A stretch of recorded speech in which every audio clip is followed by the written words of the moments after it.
இத்தாலியில் 770 கோடி பெறுமதியான 4 ஓவியங்கள் கொள்ளை.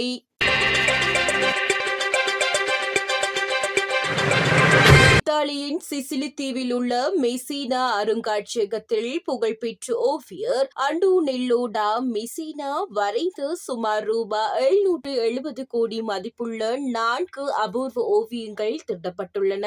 நேற்று முன்தினம் இரவு 10 மணி அளவில் இச்சம்பவம் நடந்துள்ளது.